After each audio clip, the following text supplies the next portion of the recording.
Bueno, exactamente la hora 19 con 14 minutos. Estamos comunicados con Julieta Weisgold, que es especialista y consultora en comunicación política, por un tema que yo venía viendo hace bastante, pero que me parece que apareció más contundentemente en las últimas semanas. Julieta, ¿cómo te va? El Pato Méndez saluda. Buenas tardes. Hola Pato, buenas tardes, ¿cómo estás? Bien, bien. Julieta, ¿sabes de qué quería hablar? Porque el precipitador fue ayer que escuché en radio parte de la campaña de Jorge Macri donde dice: tenemos 67.000 cámaras en la ciudad, pero eso no alcanza, señora.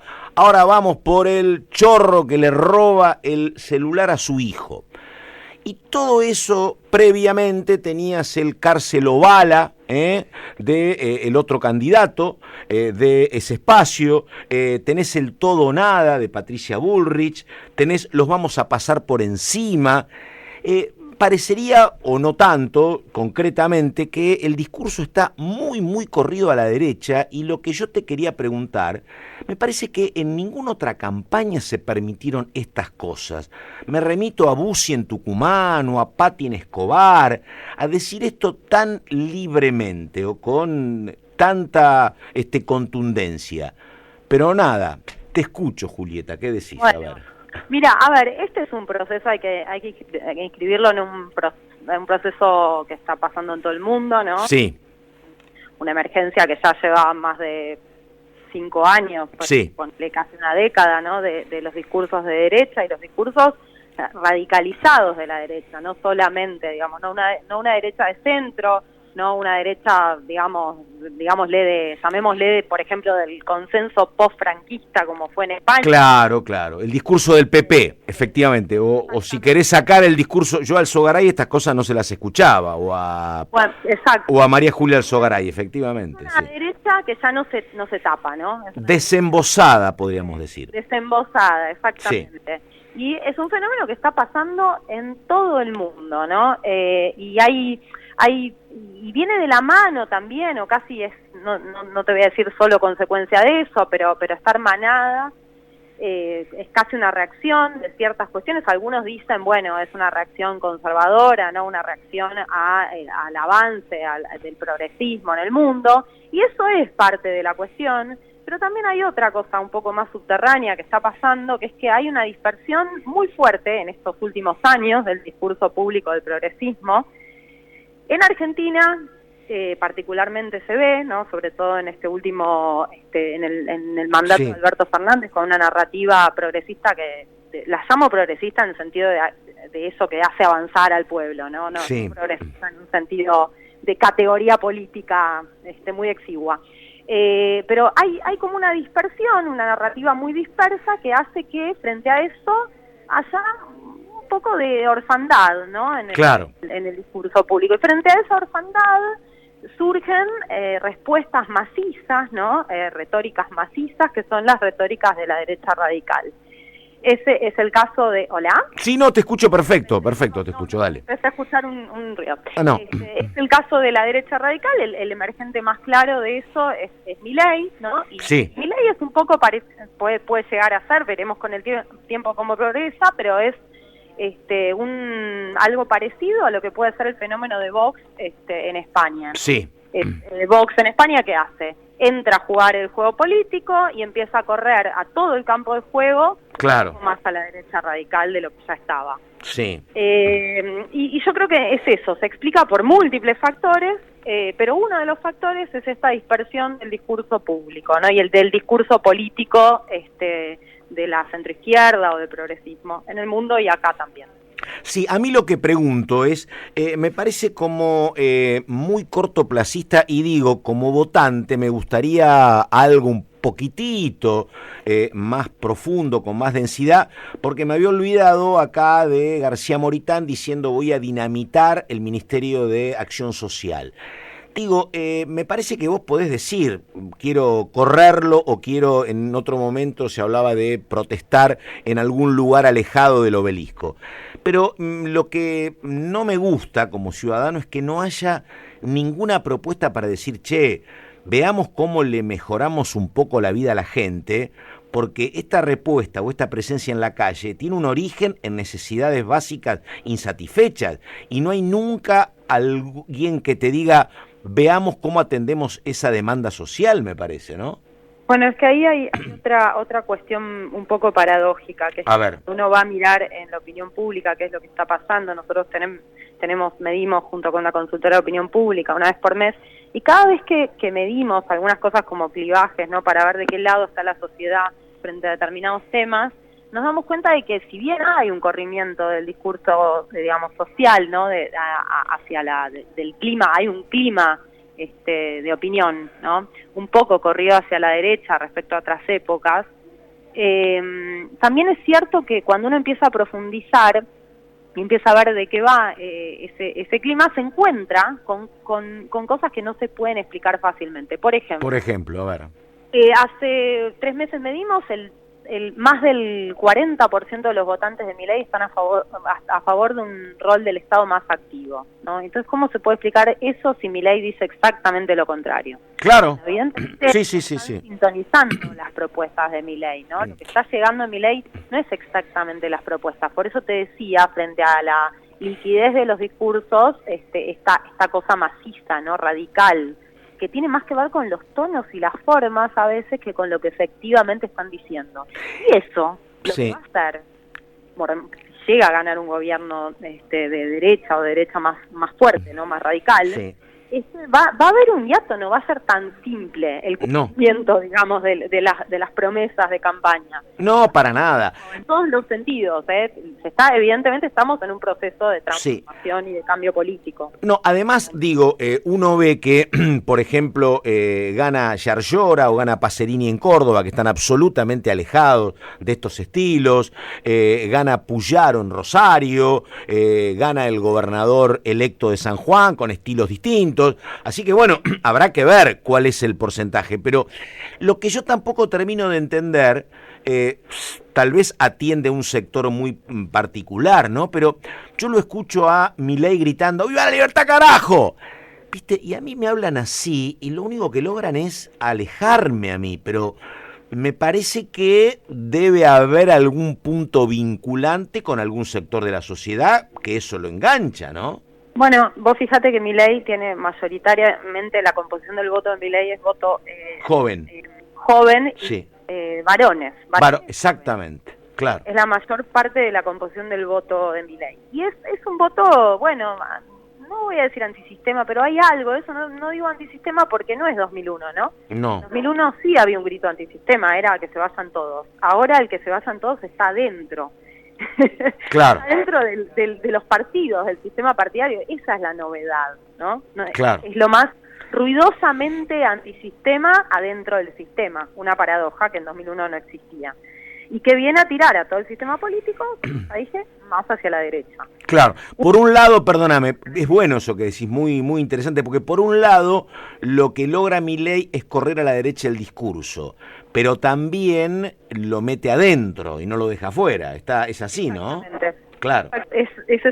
Son esas dos cosas al mismo tiempo, sí. Claro. La discusión se da dentro del sistema. Y decime, Julieta, te pregunto por algún dato si lo tenés. Hoy vamos a hablar también con gente de la provincia de Córdoba, porque lo que estaba contando un consultor, Gustavo Córdoba, de Subán Córdoba, decía que había un trabajo que era muy interesante sobre el peso decisivo del voto joven para que ganara Yarlora y ganara Pacerini en Córdoba. ¿Puede haber algún segmento que uno diga, bueno, el voto de menos de 30 o menos de 40 años hay que estar atento? ¿Puede marcar algo o no lo tenés así como fenómeno? Sí, a nivel nacional sí puede llegar a marcar una diferencia particular. Sí, si lo que pasó en Córdoba, como dicen en esta consultora, podría expandirse, pregunto, ¿no?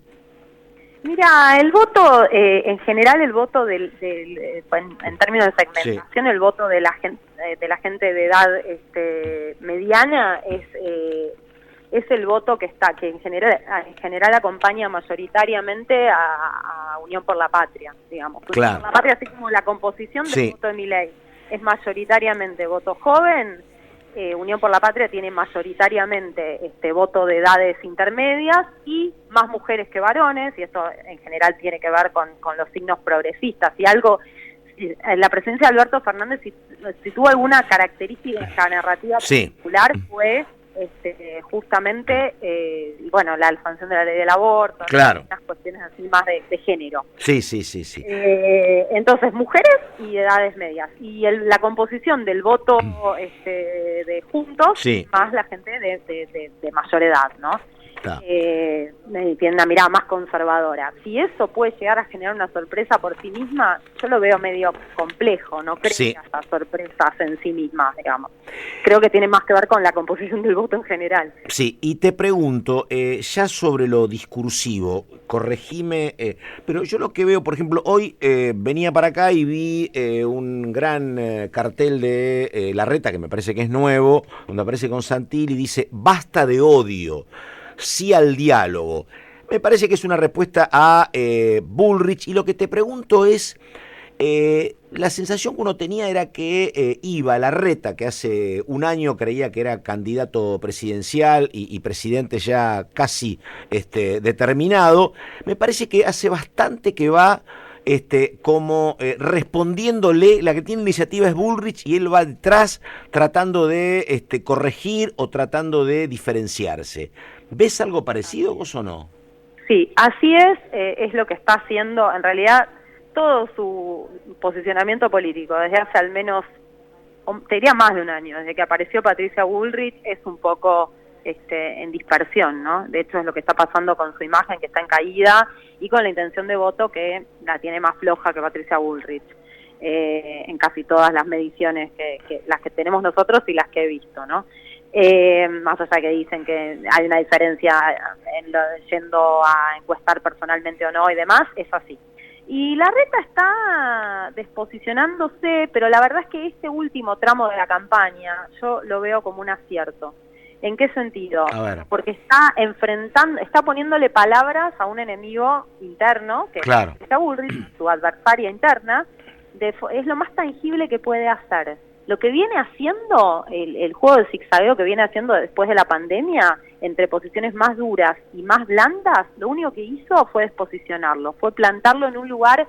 Una cosa es tener una posición, desde ahí abrirse, y otra es zigzaguear, ¿no? Sin saber muy bien dónde pararse. Larreta parecía estar haciendo ese juego en relación al ex Frente de Todos, digamos, y por primera vez en este último mes empieza a discutirle a alguien más concretamente. Sí, ¿no?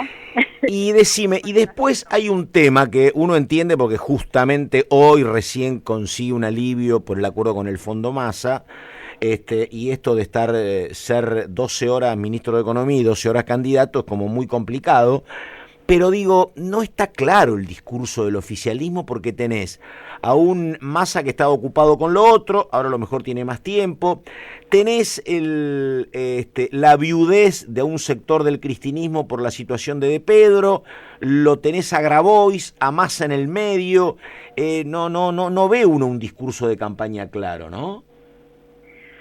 Bueno, sí, Unión por la Patria no está apareciendo muy claramente cuál es el eje del discurso hasta este momento. No parece, no se entiende si es por una cuestión, digamos, política, ¿no? Si es que Massa todavía está armando ahí, y además lo tiene a Grabois, que Grabois tiene un discurso y está consolidando un núcleo de votos que tal vez termine siendo un poco mayor de lo que se esperaba al principio, ¿no? No es que va a ser algo muy grande, pero seguramente tenga algún porcentaje de votos a su favor Grabois, que tiene un discurso de vuelta más macizo, ¿no? Sí. Y Massa parece estar de vuelta, no sé si por una cuestión de armado político, de que está como más concentrado en ver cómo articula a todos los sectores del espacio, pero mientras tanto no es clara el mensaje no es claro, cómo estar articulando la campaña en general. Sí, también es cierto que él tiene un partido en términos futbolísticos parecería más sencillo frente a Grabois que el que tiene Larreta frente a Bullrich o Bullrich frente a Larreta, me parece también, ¿no? Pero la elección se está jugando, la elección a largo término, más allá de las fotos, el 13. Jugar ahora. Claro, porque no es lo mismo sacar el 25 que el 35, por ejemplo, en los votos, ¿no? Todo por esto que te decía, porque una cosa es que uno diga, bueno, a ver, estamos pensando... y que se vea, ¿no? Que se vea en la narrativa pública, ¿no? ¿Qué cosa? Bueno, estamos pensando la elección en pasos, ahora la discusión es contra Grabois, después más adelante va a ser, ¿no? Sí. Bárbaro. Entonces eso se ve, se cristaliza en un mensaje, eso se cristaliza en actos, en narrativa visual, en cómo te mostrás, sí, claro, etcétera, ¿no? Y no es tan claro que esté pasando eso en la campaña no. por la Patria. No es tan claro. Creo que eso... No, porque me parece que tampoco van a poder utilizar el comodín Cristina, digo, ¿no? No, yo no creo que a la vicepresidenta le interese hacer campaña en contra de Grabois, me parece, bueno, ¿no? Aquí hay otra cuestión, ¿no? Se hablaba mucho de ir a buscar el voto, perdón, del núcleo duro, sí, ¿no? Del núcleo duro kirchnerista. Y la pregunta que hay que hacerse también ahí es cuál es la mejor forma de ir a buscar el voto del núcleo duro. A mí me hacía acordar cuando se busca el voto joven, no sé, haciendo streaming, ¿no? Sí, que no me gusta ningún caso. Todos quedan como muy ridículos, me parece, pero bueno. No, y además puede llegar a pasar que a algún candidato le funcione, ¿eh? Pero después ves que, por ejemplo, Milei tiene su mayor conformación del voto en los jóvenes. Entonces, claro, Milei, que pone a la renga en los sí, los recitales, mirá, así sí, en los actos, sí. Pone a la renga de fondo, que es una banda que tiene 30 años, exactamente, no transmite en vivo por streaming, claro. Entonces decís, bueno, ¿cuál es la llave, no? Sí. Para hablarle al núcleo duro, Massa, ¿qué es lo que tiene que hacer? Poner a Woz. ¿Hablar bien de Cristina en el programa de Daddy Brieva? Claro. ¿Qué es ir a... Nicho, ¿no? Exacto, ¿cuál es la mejor forma de hablar bien de Cristina? ¿Hablar literalmente bien de Cristina o fortalecer una posición política, ideológica clara desde Unión por la Patria? Sí, porque estoy pensando en lo que vos decís y me parece que tampoco es un buen camino el de cristinizar a Massa. Uno sabe lo que es Massa, ¿no? Bueno, por eso, justamente. Claro. Sí, por eso. Una cosa es fortalecer un posicionamiento político, ideológico, y otra es cristinizar a cualquier candidato. Sí, digo, en el sentido de lo que decís vos, por eso hubo mucha crítica interna por esa foto de aerolíneas también, ¿no? Porque, bueno, nada, no es el perfil de Massa que hace que lo fueran a buscar, la foto de él y Cristina con ella de copiloto, efectivamente. No, y la articulación política con el sector de Cristina y con el kirchnerismo en general es un paso muy importante en la carrera de Massa. Pero bueno, justamente para consolidarlo no hay que menospreciar lo que significa ese armado, en todos los sentidos. Sí. Bueno, en ese sentido me parece que el camino lo empieza a marcar Teresa García, que le dijo, a ver, Grabois, pará un poco la mano, que después vamos a tener que ir a votarte no a vos, sino a Massa, porque el problema no sos vos, sino que el problema es Larreta o Bullrich, ¿no? Pero eso... Igual a ver, si Grabois, si los votos quedan con Grabois, no es grave si después Grabois se suma a la campaña con Massa. Claro. Después de esa interna se salda y se pasa algo más. Sí. Y eso ocurre, pero bueno, hay que ver si eso es posible. Exactamente, tenemos el antecedente de lo que pasa en Santa Fe, donde todavía, después que te dicen narco, es difícil sentarte en la mesa, sí. Exactamente. Ahí está, Julieta Weisgold. Julieta, muchas gracias, buenas tardes, y a lo mejor hablamos en cualquier momento, porque esto no ha terminado ni mucho menos. Dale, un placer, gracias. Igualmente, chao.